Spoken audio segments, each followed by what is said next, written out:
welcome to Sunday Unboxing. I don't think I know any of the authors in this box. We'll have to look and see, but at first glance, I don't know who these people are. But that's just at first glance. Hey, welcome to the D. Louise book series. I'm Christina Carrios, TINA. This is where we read book, talk about books, no special effects. If you could like and subscribe, I'm most appreciative. So I don't think I know any of these people. Smokey. We'll have to see. And unlike other people that unbox on YouTube, I have zero clue what's in these boxes. They get delivered to me, and I have I did not order these books. I did not ask for these particular titles. I get a delivery each week, and each week I show you what I got before I take them over to the donation place. But I have zero clue what's in these books. What's in these boxes. Zero when I get them. Other people who do unboxings, they know what's in it because they ordered it. And even if a subscriber sent it to them, they probably have a wish list on Amazon. So it's got to be, let's just hypothetically, there's 10 books on their list. So it's got to be 1 out of the 10. I have a wish list, but no one ever buys me anything. But these don't come from that. These are discards. And these are headed to the charity. And I don't know who these people are. I don't recognize some of these authors. So the first one, Dark Victory, Michele Lang. I can't even read this, it's so tiny. Magna Lazarus was a reluctant witch until the dire threat of Nazi Germany convinced her to assume the mantle of her family's ancient powers. But though this young, beautiful woman has fought Hitler's SS werewolves and the demons who would rule the Führer, she has been unable to prevent the outbreak of World War II. She still believes that there is still a chance to save millions of people, Jews and others, so as long as she can summon spirits, she knows she can't fight such a formidable enemy alone. But thankfully, her family's guardian angel, Raziel, has come to Earth and renounced his immortality for her. He stands beside her in the battle against human and supernatural forces of evil, against her people and all of Europe. Okay? Clean spine. I don't think this has been read. Let's see. 2012.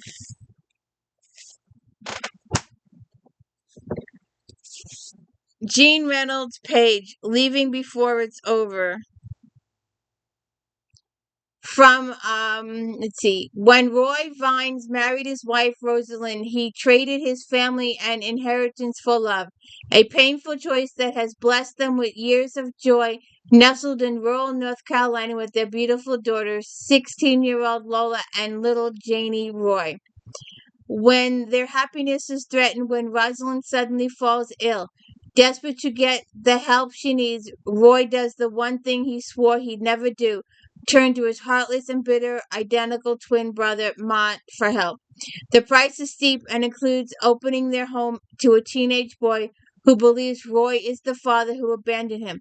A bad blood threatens to destroy her family. Rosalind must make difficult choice. Should she walk away like Roy did once for love, or try to mend wounds that may never heal?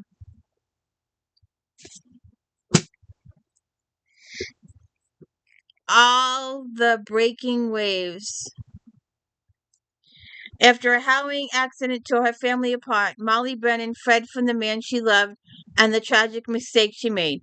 12 years later, Molly has created a new life for herself and her 8-year-old daughter, Cassie. The art history professor crafts jewels as unique and weathered as the surf-tumbled sea glass she collects, while raising her daughter in a safe, loving environment, something Molly never had. But when Cassie is plagued by horrific visions and debilitating nightmares, Molly is forced to return to the one place she swore she'd never move, back home to Pacific Grove.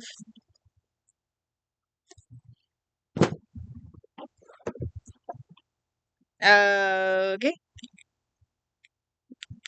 Dead ahead. And there's no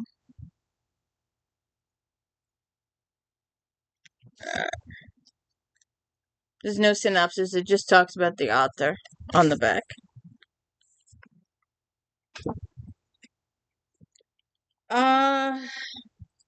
Linda BYLER. I think I've seen her before.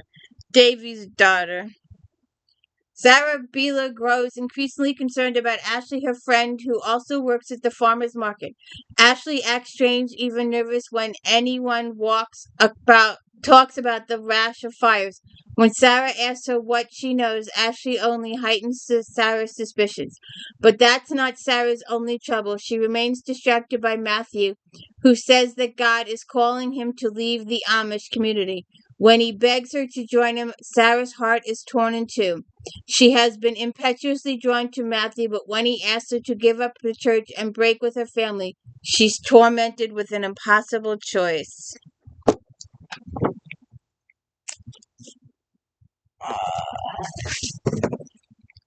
David Mark, dead pretty. Hannah Kelly has been missing for 9 months. Ava Delaney has been dead for 5 days. One girl to find, one girl to avenge, and D.S. McKay won't let either of them go until justice can be done.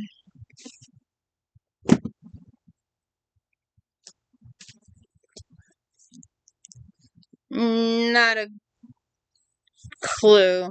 Allison LEOTTA, A Good Killing. Anna Curtis is back in her hometown just outside Detroit. Newly single after calling off a wedding, Anna isn't home to lick her wounds. She's returned to support her sister Jody, who has been wrongfully accused of murder after their old high school coach, a local hero, was killed in a suspicious car crash. But maybe Jody isn't innocent after all. The police are convinced that Jody was having an affair with the married coach and murdered him out of jealousy. As Anna investigates with the help of her childhood friend, Cooper Bolden, an Afghan war vet, with a secret of his own, she slowly peels back the facade of an all-American town and discovers that no one is telling the truth about the coach, not even the people thought she knew.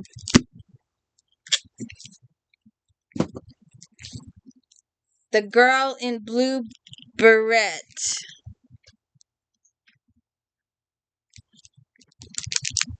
Inspired by wartime experiences of a late father-in-law, award-winning author Bobbie Ann Mason has written an unforgettable novel about American World War II pilot shot down in occupied Europe.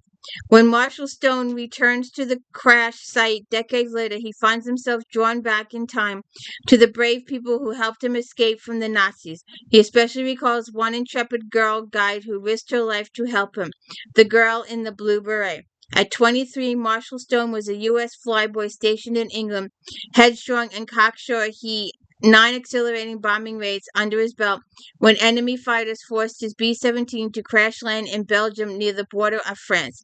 The memories of what happened next, the frantic moments right after the fiery crash, the guilt of leaving his wounded crewmates and fleeing in the woods to escape German troops, the terror of being alone in a foreign country all come rushing back when Marshall sets book on the Belgian field again.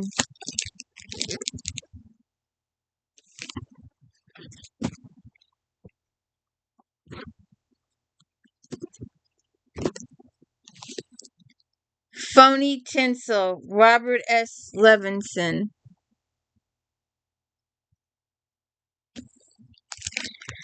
There's no shortage of tinsel in best-selling Robert S. Levinson 10th mystery thriller set in 1930s Hollywood. The tone this time is serio-comic as phony tinsel non-stop action twists and turns across Southern California landscape. It starts when international adored film star Sarah Darling, more feminine fatal in real than thin in real life, digs her claws into Charles Dickens. No, not that Dickens. This Dickens is young and naive, a quick-tempered screenwriter desperate for success. He's easily seduced into Sarah's shame to murder her husband, Max Moonglow, an aristocratic skirt-chasing producer-director. There's romance, too, as Charlie juggles his emotions between convincing Polly Wilde and damsel in distress Robin Moon, a missing migrant worker Charlie vowed to rescue from the harsh realities of the life beyond Hooverville. Wasn't there a movie, a black and white movie, somewhere along the lines? under the volcano. Malcolm Lowry. Jeffrey Fern, a former British consul, has come to somewhere, Mexico. His debilitating drinking, an inactivity that has overshadowed his life. On the most faithful day of the consul's life, the Day of the Dead, 1938, his wife Yvonne arrives, inspired by a vision of her life away from Mexico and the circumstances that have driven her relationship to the brink of collapse. She is determined to rescue Furman and their failing marriage, but her mission is further complicated by the presence of Hugh, the consul's half-brother, and Jack's a childhood friend. The events of this one significant day unfold an unforgettable backdrop of Mexico. Seawolf, Robert Lowe. A band of brothers known as Oathsworn, committed only to each other, feared by many, rises again, settling sail on the Wolf in search of vengeance and glory. Washed up in a hostile city, battle-weary and out of luck, the Oathsworn lie waiting for their reluctant leader, the young Orm, to bring them back once more to wealth and warfare. But Orm's prize sword, the legendary rune serpent, is gone, stolen by Stark-Aid, and with it the runes writ upon the hilt that only Orm can decipher. The Oathsworn embark on a dangerous mission to reclaim their precious sword as they pursue the elusive Stark-Aid across the turbulent Wolf Sea. Unafraid to fight and cunning in the ways of men, they wreak violence and bloody revenge on their enemies. Not a clue. Jessica Fellows. Bright Young Dead? Meet the bright young things, the rabble-rousing hedonists of the 1920s whose treasure hunts the rapture of the media. One such game takes place at the 18th birthday party of Pamela, but ends in tragedy as cruel, charismatic Adrian is pushed to his death from the bell tower of the church neighboring the home. The police quickly identify the killer as a maid, Dulcie, but Louisa Cannon, chaperone to the Milford girls, believes Dulcie is innocent. Can she prove it? Amy Grace Floyd, The Fears of Others. Not a clue. 5 years after her young husband's death, Celia has moved from one Brooklyn neighborhood to another, but she has not moved on. The owner of a small apartment building, she has chosen her tenants from their ability to respect one another's privacy. Celia believes in boundaries, solitude that has a right to her ghost. She's determined to live as removed from the chaos and competition of modern life. Okay. Don't know. Dear Edward and Napolitano.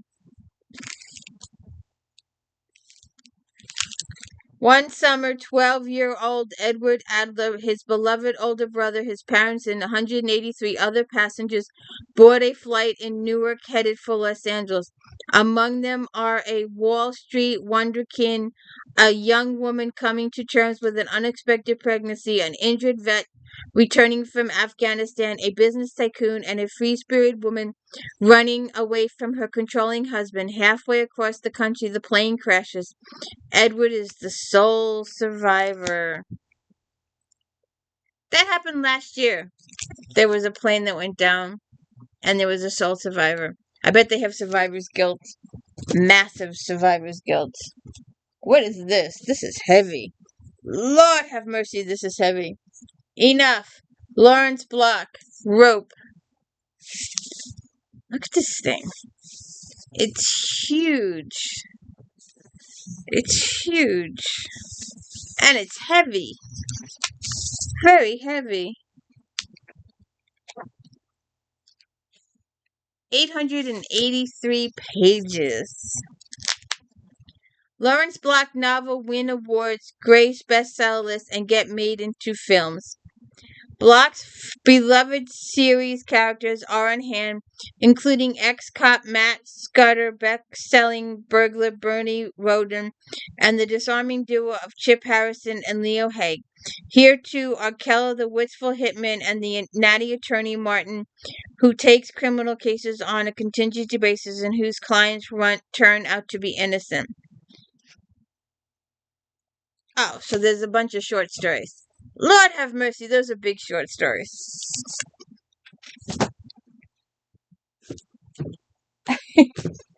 Oh, good Lord. That was a picture.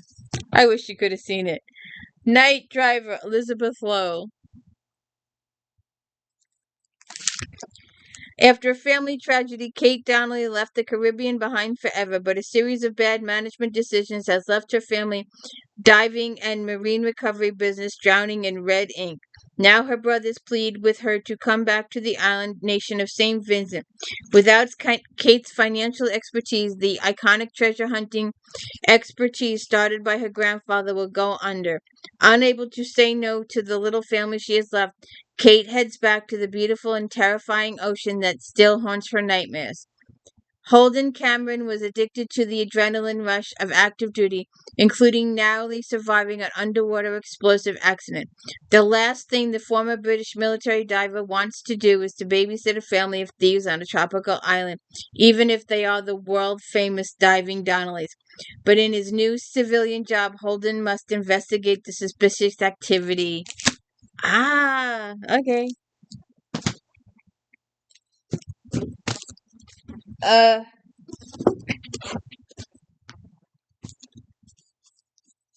Laura Madeline, the confectioner's tale. At the famous Pasteria Claymont, a chance encounter with their owner's daughter has given one young man a glimpse into a life he never knew existed, of sweet cream and melted chocolate, golden caramel, and powdered sugar of pastry light. But it is not the art of confectionery that holds him captive. Soon the forbidden love affair begins. Casualties. Elizabeth Morrow. An executive for one of the most successful military defense contractors in the country, Ruth Nolan should have been thrilled when her troubled son Robbie chose to join the Marines, but she wasn't. She was terrified. Soon, when he returns home to San Francisco after a second tour in Iraq, apparently unscathed, it feels like a chance to start over and make things right until a scandal at work tears her away from their reunion. By the next morning, Robbie is gone. A note arrives to Ruth in the mail a few days later. I'm sorry for everything. It's not your fault. I love you. PTSD. Irish Meadows, Suzanne Mason. Brianna and Colin O'Leary know their Irish immigrant father expects them to marry well. Recently, he's put even more pressure on them, insinuating that the very future of Long Island Horse Farm, Irish Meadow, rests in their ability to land prosperous husbands. Both girls, however, have different visions of their future. Brianna, a quiet girl with a quick mind, dreams of attending college. Meanwhile, is happy to marry as long as her father's choice meets her exacting standards of the ideal groom. When former stable hand Gilbert Whelan returns from business school and distant relative Ryland Montgomery visit Long Island during his seminary training, the two men quickly complicate everyone's lives. Okay. The Terminal List, Jack CARR. I have not heard of any of these authors. There's not a single one in here. Or maybe Elizabeth Lowe, but that's it. On his last combat deployment as a Navy SEAL, Lieutenant Commander James Reese's entire team was killed in a catastrophic ambush that also claimed the lives of the aircrew sent in to rescue them. But when those dearest to him are murdered on the day of his homecoming, Reese discovers that this was not an act of war by a foreign enemy, but a conspiracy that runs to the highest levels of his own government. Oh, good God. And the final book, Dark Fire, Elizabeth Lowe.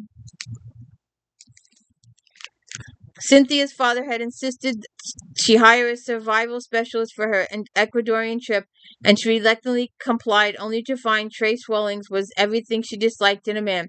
Ruthless, domineering, egotistical. Yet traveling through the treacherous South American rainforest, she found he was all the man she needed. Okay. So what'd you think? It was an interesting box. It was interesting. I won't be reading any of them. They'll all be going to the charity. But maybe you saw something. I didn't see anything, but I have no choice what's in the box. They just get delivered to me. So that was this week's box. That and a box of not a clue. Self-help, I think. But that was the fiction this week. Have a good one.